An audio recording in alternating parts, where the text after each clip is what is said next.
안녕하세요. 세금킬러 자담세무에게 소혜경 세무사입니다.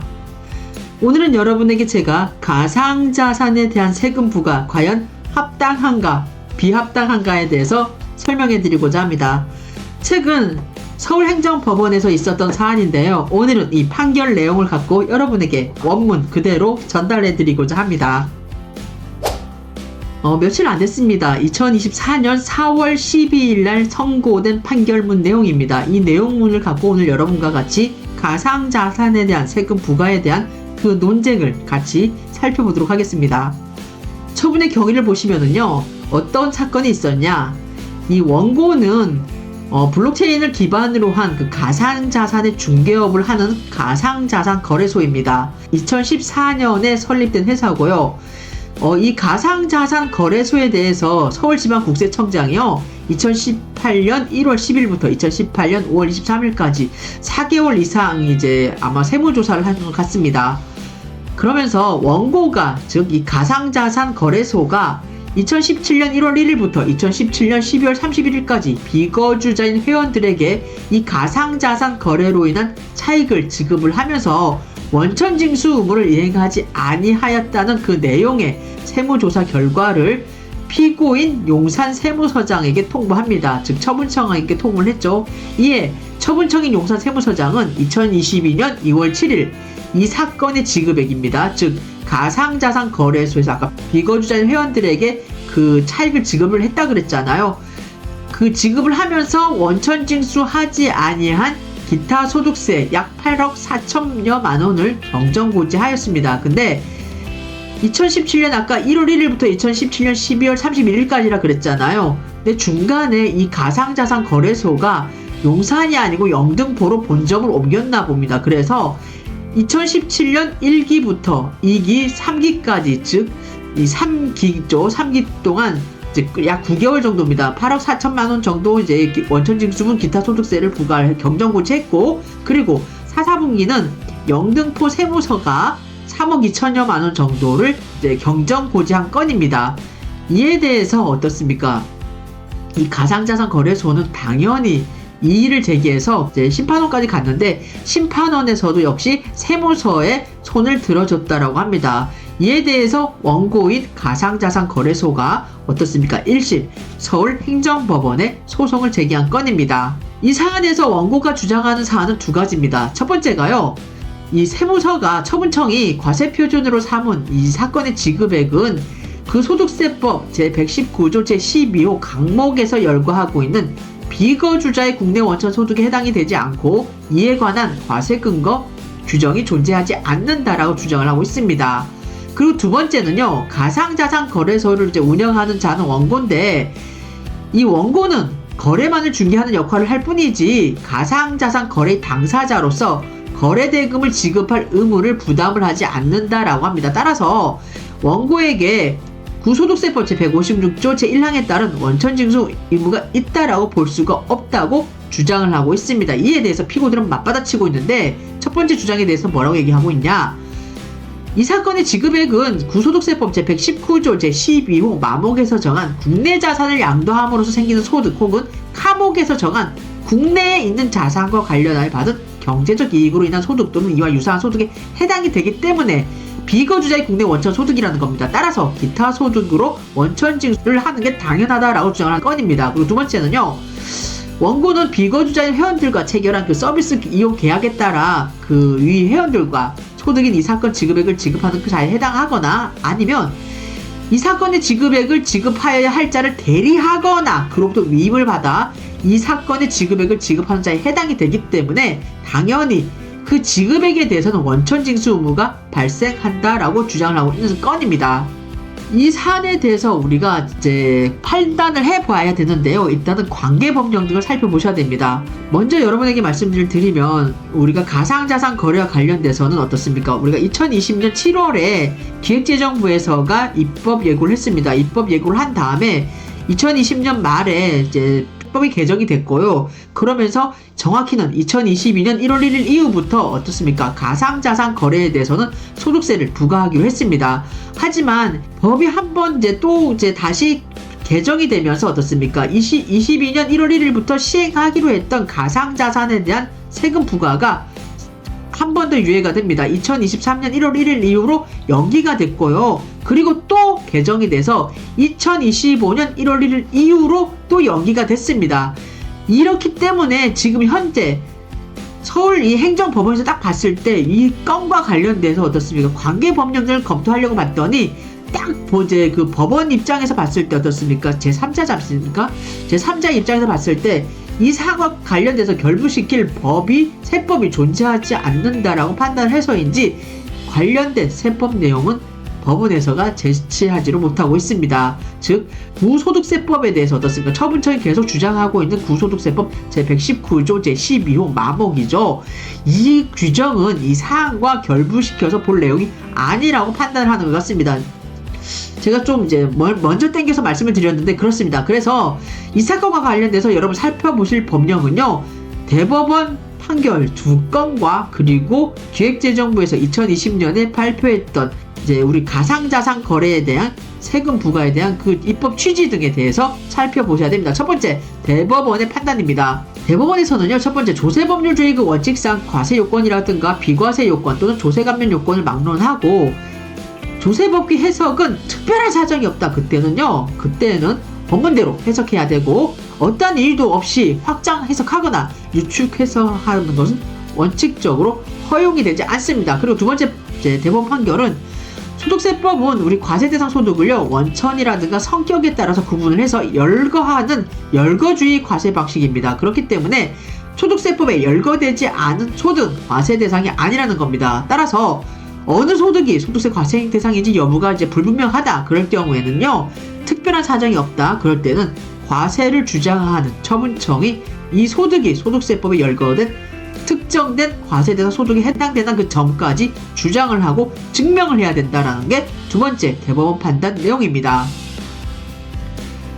그러면서 우리 기획재정부가 이 가상자산에 대한 세금 부과와 관련돼서 2020년 7월에 세법 개정안에 대한 설명 자료를 배포를 했습니다. 거기서 세법상 개인, 즉 거주자라든가 비거주자 그리고 외국법인의 가상자산 거래는 그 거래 소득은 소득세법이라든가 법인세법상 과세 대상 소득으로 열거되어 있지 않기 때문에 비과세되고 있어 해외 주요국의 과세 사례라든가 다른 소득, 즉 주식이라든가 파생 상품과의 그 형평성 등이 고려되기 때문에 과세가 필요하다라고 입장을 밝히면서요, 소득세법과 법인세법상 가상자산 거래소득에 대한 과세 규정을 신설하게 된 취지를 어떻습니까? 2020년 7월 22일 밝혔습니다. 이런 사안 등을 근거로 우리가 판단을 해보면요, 가상자산이 재산적 가치가 있는 무형의 재산에 해당된다고 하더라도 이 사건의 지급액은 구소득세법 제119조 제12호 마목 또는 카목에서 정하고 있는 국내 원천 소득이라고 볼 수가 없다라고 법원은 판단을 하고 있습니다. 따라서 이러한 전제에 있는 이 사건의 처분은 위법하기 때문에 취소돼야 된다. 즉 과세 처분은 어떻습니까? 1사분기, 2사분기, 3사분기까지 용산세무서에서 8억 4천만 원 정도 이제 경정고지했고 4사분기 한 3억 2천 정도 경정고지했잖아요.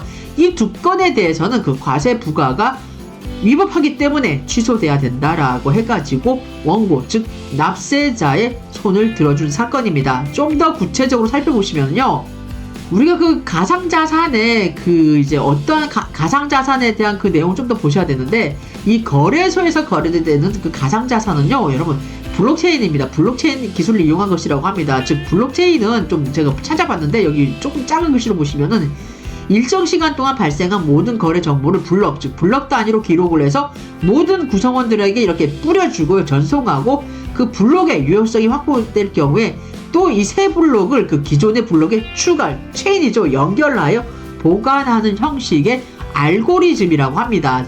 이 블록체인 기술과 관련돼서 여러분 뭐 많이 하실 겁니다. 저보다 많이 하실 텐데 일단 이런 얘기입니다. 블록체인은 따라서 블록체인은 중앙 집중식 기록 보관 시스템과는 달리 데이터 원장을 분산해서 처리하는 기술이라는 겁니다.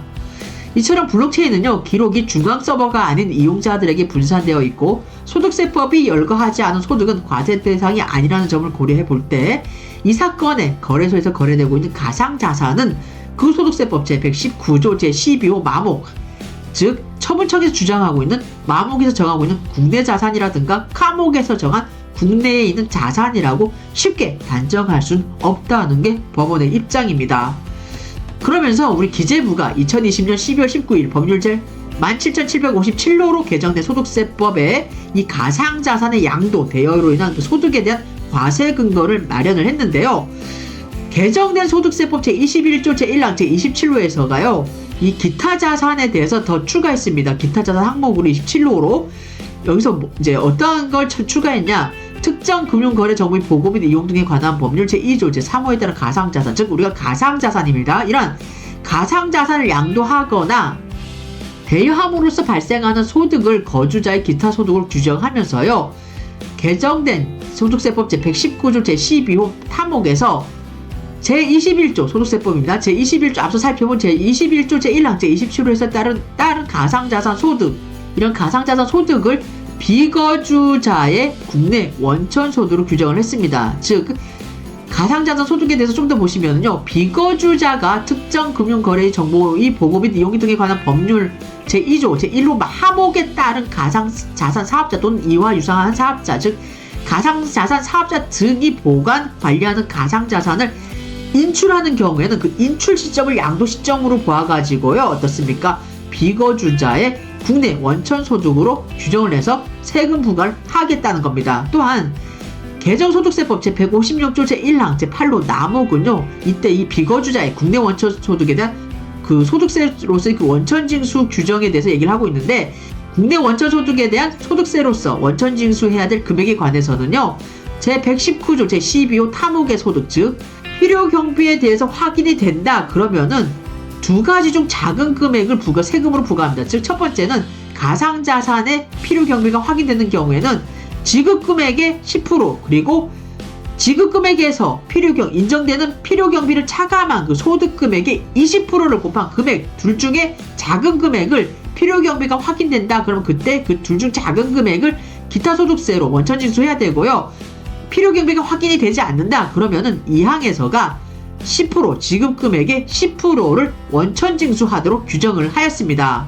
이런 가상자산 소득에 대한 개정 소득세법 그 세 가지 조문이었죠. 21조 제1항 27호, 제19조 제12호, 아까 보시면은 20조 제2항 이런 규정들이 20년 말에 이제 세법이 개정되면서 원래는요 1년간의 기간을 유예했다가 2022년 1월 1일 이후 양도 대여하는 가상자산분에 대해서 세금을 부과하기로 하였다가 2021년 12월 8일에 법률 제 18,578호로 개정이 됩니다. 부칙이 또. 그래서 시행시기가 1년 더 유예가 됩니다. 2023년 1월 1일 이후로. 그리고 다시 2022년 12월 31일 법률 제 19,196호로 부칙이 개정되어서 3차 시행시기가 2025년 1월 1일 이후로 다시 유예가 됩니다. 따라서 이런 개정 소득세법은요, 여러분 거주자라든가 비거주자 모두에 대해서 그 가상자산 소득에 관한 과세 근거라든가 구체적인 소득금액 산정 방식을 마련을 하면서 어떻습니까? 이 법은 장래를 향해서 효력이 발생을 하도록 규정하고 있잖아요. 그렇기 때문에 가상자산 소득에 관한 이 개정 소득세법 규정들은요, 여러분 새롭게 납세 의무를 부과하는 규정입니다. 따라서 우리가 앞서 살펴본 가상자산 거래소에 대해서 2017년도에 어떻습니까? 원천징수 의무를 이행하지 않았다라고 하면서 1사기 분기, 2사분기, 3사분기에 대해서 8억 4,400만원 정도의 어떻습니까? 용산 세무서장이 경정고지한건, 그리고 4사분기에 3억 2천만원 정도로 경정고지했던 어떻습니까? 가상자산 거래에 대한 원천징수 부과 처분은 부당하다는 판결이 선고된 사안입니다. 제가 오늘은 여러분에게 제가 이 내용은 좀 간단했어요. 간단해가지고 어떻게 제가 이렇게 좀 다시 이렇게 좀 보기 쉽게 좀 이렇게 하려고 하다가, 그래도 여러분 가끔은 원문 그대로 날 것 그대로 이제 한번 잡사 보시라고 날 것 한번 그대로 잡사 보세요. 생선 여러분 어떻습니까? 생선에 요즘 좀 날도 더워지고 그러니까 날 것 좀 땡기시잖아요. 그렇기 때문에 날 것 한번 잡사 보시라고 제가 오늘은 날 것을 여러분에게 그대로 보여드렸습니다. 내용도 좀 쉽고 우리가 굉장히 관심 많잖아요. 가상자산 거래, 코인, 코인이라든가 빗썸 이런 게 있죠. 그리고 이 건과 관련돼서 2018년도에 빗썸에서 한 800억 정도 이제 세금 부과를 했던 건이 역시 국세청이 패소한 사건도 있긴 있는데, 오늘은 여러분에게 이러한 가상자산 거래에 대한 세금 부과 과연 합당한가 부당한가에 대해서 최근 서울행정법원에서 나온 판결 내용을 여러분에게 소개시켜 드렸습니다. 비록 심판원은 국세청의 입장이었지만 팔을 아이로 굽잖아요. 그래도 이제 원심이죠. 1심에서 올라가서 지금 원고가 승소했지 않습니까? 저는 솔직히 세금밥을 얻어먹는 세무사이긴 하지만 그래도 저는 서울행정법원의 입장이 맞다라고 생각을 합니다. 법이라는 것은 여러분 물리 해석을 하셔야 되고요. 굉장히 날카롭게 문헌 그대로 해석을 하셔야 됩니다. 어떤 합리적인 이유 없이 확장 해석하거나 이렇게 유추 해석은 해서는 안 됩니다. 그게 비단 세금을 부과하고 있는, 어떻게 보면 세금 부과와 관련해서 칼자루는 납세 의무자들보다는 어쩌면 처분청이죠. 국세청에서 칼자루를 쥐고 있기 때문에 그자들 쪽으로 기울일 수 있지만, 그래서는 저는 안 된다라고 생각을 합니다. 권리는 보호가 되어야 되고요.